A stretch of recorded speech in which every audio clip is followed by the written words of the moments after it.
ကအစ္စလမ်ပူဆိုတဲ့ရွာတစ်ရွာရှိခဲ့ပါတယ်။အဲ့ဒီမှာသူလာဆိုတဲ့စင်းရဲတဲ့မိသားစုတစုနေထိုင်ပါတယ်။သူ့မှာကလေး2ယောက်ရှိခဲ့ပါတယ်။သမီးလေးနာမည်ကတော့ရေရှမာဖြစ်ပြီးတော့မှသားရဲ့နာမည်ကတော့ရာဟီလ်ပဲဖြစ်ပါတယ်။သူလာရဲ့မိသားစုကတော့အရန်ကိုစင်းရဲကြပါတယ်။သူကတော့ခြံတစ်ခြံမှာနေ့စာအလုပ်လုပ်ပါတယ်။အရိကရတဲ့ပတ်စံနဲ့ပဲမိသားစုကိုကျွေးမွေးခဲ့ပါတယ်။အဖ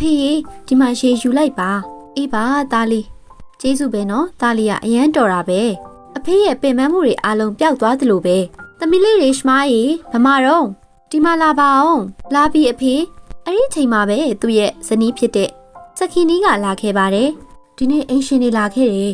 လာပြီးတော့ပတ်စံတွေတောင်းနေတာလေမပေးနိုင်လို့ရှိရင်အိမ်ပေါ်ကဆင်းရမယ်တဲ့ဖះကြီးကူညီပါအောင်အင်းပါမိမမနှက်ဖန်ကြလို့ရှိရင်ငါရဲ့အလုပ်ရှင်ကိုပြောကြည့်အောင်မယ်သူတခုမှလုပ်ပေးမလားမသိဘူးနောက်ရက်မှာတော့သူလာကသူ့ရဲ့အလုပ်ရှင်ကိုပြောပါတယ်ဆရာကြီးကျွန်တော်လေပတ်စံနေနဲ့တော့ပေးပါလားအင်္ဂါခလေးရသွားအောင်လို့ပါ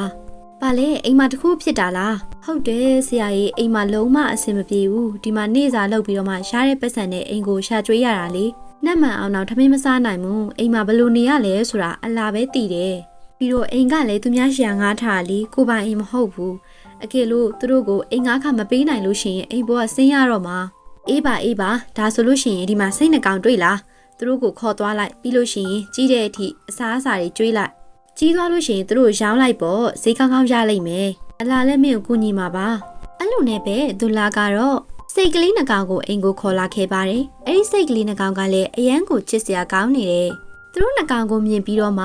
ရာဟန်နဲ့ရေရှမာကအရန်ကိုပြောသွားခဲ့တယ်အဖေရဲ့ဒီစိတ်ကလေးတွေကိုမြင်ပြီးတော့ตาအရန်ပျော်တာပဲตาကြားလာပြီးစိတ်မွေးချင်နေတာဒါမဲ့အိမ်ကအချိန်လေးကိုကြည့်ပြီးတော့မှအဖေကိုမပြောရတာပါဒါမဲ့ဒီနေ့တော့စန္ဒပြည့်စည်သွားပြီအရန်ပျော်တာပဲသူတို့နဲ့လည်းစော့ရတော့မှပြောစရာကြီးအလောင်းအရန်ကြီးစုတင်တာပဲအဲ့လိုနဲ့ပဲသူလာကတော့အဲ့ဒီစိတ်နှကောင်ကိုတော်ရဲခေါ်သွားပြီးတော့မှတရွက်စိမ့်နေကျွေးတယ်ပြီးတော့အိမ်ပြန်ခေါ်လာခဲ့ပါတယ်ဖေအဖေလာအောင်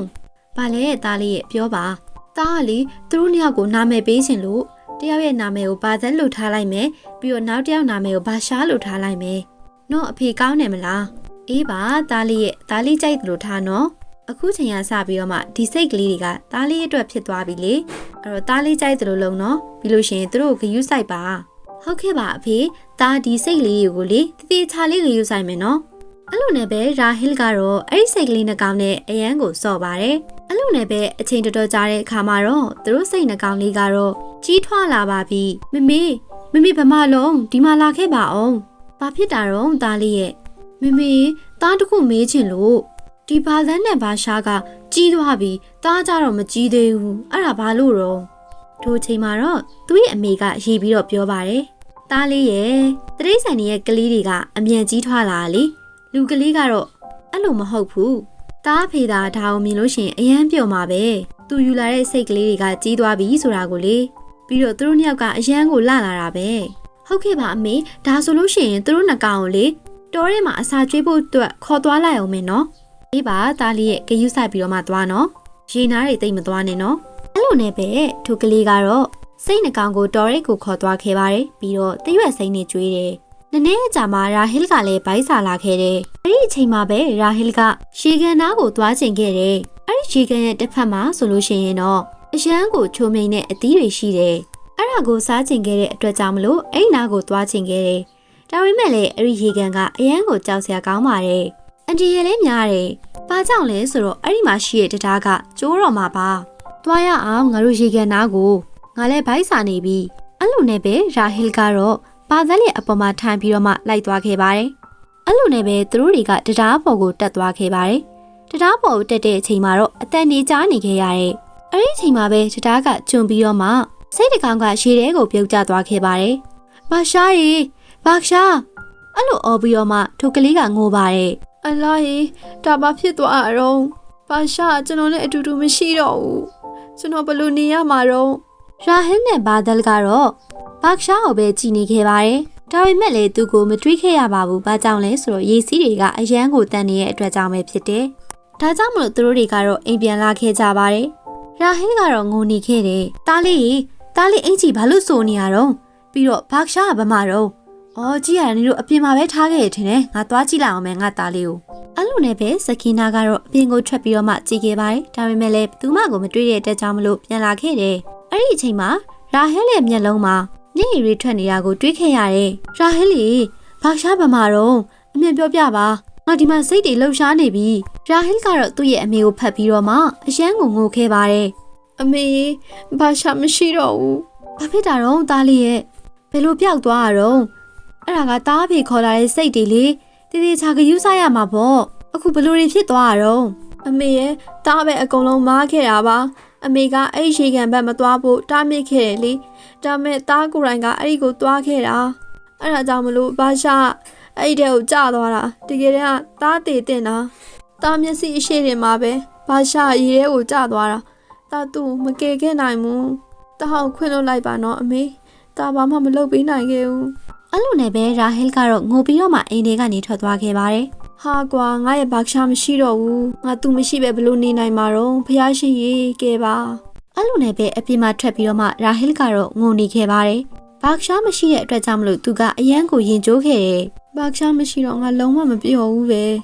တကယ်တမ်းငါပါအဲ့ဒီမြစ်ထဲကိုမျောပါသွားမှာငါလုံးဝကိုမခံစားနိုင်တော့ဘူးအဲ့လိုနဲ့ပဲဘာသန်နဲ့ရာဟဲကအပြင်မှာပဲထွက်ပြီးတော့မှစောင့်နေခဲ့ပါတယ်ထိုအချိန်မှာပဲဘာရှာပြန်လာတာကိုတွေးခဲ့ရတယ်ရာဟဲကတော့သူ့ကိုမြင်ပြီးတော့အယမ်းကိုပြောသွားခဲ့ပါတယ်ပြီးတော့သူ့ကိုဖတ်ပြီးတော့ငိုပါတယ်ဘာရှာရေနင်ငါ့ကိုထားပြီးဘဲသွားခဲ့ရတော့နင်မရှိတဲ့အချိန်ကလေအသက်ရှူရဲနဲ့တိမ်နေခဲ့ရတာအကယ်လို့ဘာသာစာမရှိခဲ့ဘူးဆိုလို့ရှိရင်တော့ငါလည်းအခုချိန်ဒီမှာရှိမှာမဟုတ်တော့ဘူးအလောင်းအရန်ကျေးဇူးတင်ပါတယ်အဲ့ဒီချိန်မှာပဲသူ့ရဲ့အမေကအပြင်ကိုထွက်လာခဲ့ပါတယ်မမေဒီမှာချီအောင်ဘာရှာပြန်ရောက်လာပြီအဲ့လိုနဲ့ပဲသူတို့နှစ်ယောက်ကအရန်ကိုပြောသွားခဲ့ပါတယ်ဒါကြောင့်မလို့လက်ဖြန့်ပြီးတော့မှအလားကိုကျေးဇူးတင်နေကြတယ်အဲ့လိုနဲ့ပဲနည်းနည်းအကြာမှာတော့စိတ်ခုတ်တဲ့အစ်ပွဲကြာရောက်လာပါတော့တယ်ဘာသန်းနဲ့ဘာရှာနှကောင်တဲကတကောင်ကိုရောင်းရမှာဖြစ်တယ်ဒါပေမဲ့လည်းဘယ်တကောင်ရောင်းရမှာလဲဆိုတာကိုမစင်စားနိုင်ခဲ့ပါဘူးဘာကြောင့်လဲဆိုတော့နှစ်ယောက်လုံးကိုအရန်ချစ်တဲ့အတွက်ကြောင့်ပဲဖြစ်တယ်တရက်မှာတော့အဗ်ဒူလ်ကနှစ်ယောက်လုံးကိုရောင်းဖို့အတွက်လုပ်ခဲ့ပါတယ်ဒါပေမဲ့လည်းရာဟဲကတော့တားမြစ်ခဲ့တယ်သူတို့အိမ်ကအရန်ကိုဆင်းရဲပြီးတော့မှအကျွေးတွေလည်းအများကြီးတင်နေခဲ့ပါတယ်ဒါကြောင့်မလို့မရောင်းရင်မရခဲ့တော့ပါဘူးဒါကြောင့်မလို့တွားရောင်းခဲ့ပါတယ်ဟာခမရဲ့စိတ်တွေကအရှမ်းလာတာပ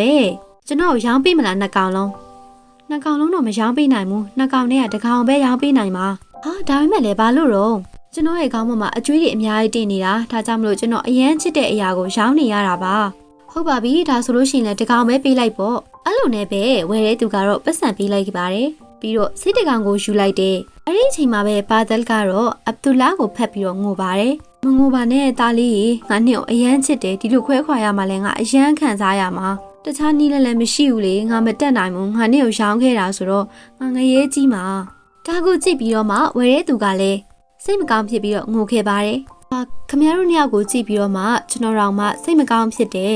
ဟုတ်တယ်ဒါကျွန်တော်ရဲ့နှလုံးသားလေးပါသူ့လုံးဝမရောင်းချင်ဘူးဒါပေမဲ့လည်းမတက်နိုင်ဘူးလေကျွန်တော်ရဲ့အခြေအနေကအဲ့လိုဖြစ်နေတာဆိုတော့အဲ့ဒါကြောင့်ပဲဒီလုပ်ကိုလုပ်နေရတာရော့ညီလေးထပ်ပြီးတော့မှ9000ယူလိုက်ပါပြီးတော့ဒီစိတ်ကိုလည်းယူသွားလိုက်ပါဒီတစ်ခေါက်တော့ငါကိုရဘာနီမလုပ်တော့ဘူးစိတ်လည်းမခုတ်တော့ဘူးအဲ့ဒီအချိန်မှာတော့ဒူလာကအရန်ကိုပြောသွားခဲ့တယ်ပြီးတော့စိတ်နှကောင်လုံးကိုခေါ်ပြီးတော့မှအိမ်လာခဲ့တယ်အဲ့ဒီအချိန်မှာတော့သူ့ရဲ့အကျွေးတွေအားလုံးကြေးသွားခဲ့ပါတယ်ပြီးတော့စိတ်နှကောင်ကိုလည်းမယောင်းခဲ့လိုက်ရပါဘူးသားလေးရဲ့အခုအစ်လာတော့မှာနော်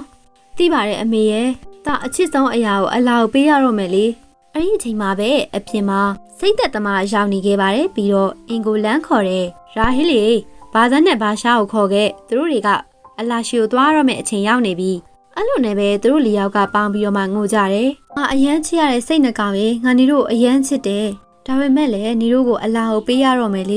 ေတီလူဝတ်ထက်ကောင်းလာကအလာမာနေတာပို့ပြီးတော့ကောင်းတယ်တရက်ကြလို့ရှိရင်တော့ငါတို့ပြန်တွေးကြရမှာပါသားပြောတာမှန်နဲ့တည်သွားတဲ့အချိန်မှာတော့ဂျန်နတ်မှာပြန်ပြီးတော့မှဒါတို့၃ယောက်တွေ့သွားမှလေအချိန်ကျရင်ပေါင်းပြီးတော့မှဆော့ကြနော်အဲ့လိုနဲ့ပဲသူတို့၂ယောက်ကတော့အလာကိုဆူတောင်းပေးကြပါတယ်အလာကြီးဒီစိတ်နှကောင်ကိုကာကွယ်ပေးတော်မူပါနော်အဲ့လိုပဲသူတို့တွေကဆူတောင်းပြီးတော့မှစိတ်နှကောင်ကိုကိုရဘာနီလှုပ်လိုက်ပါတော့တယ်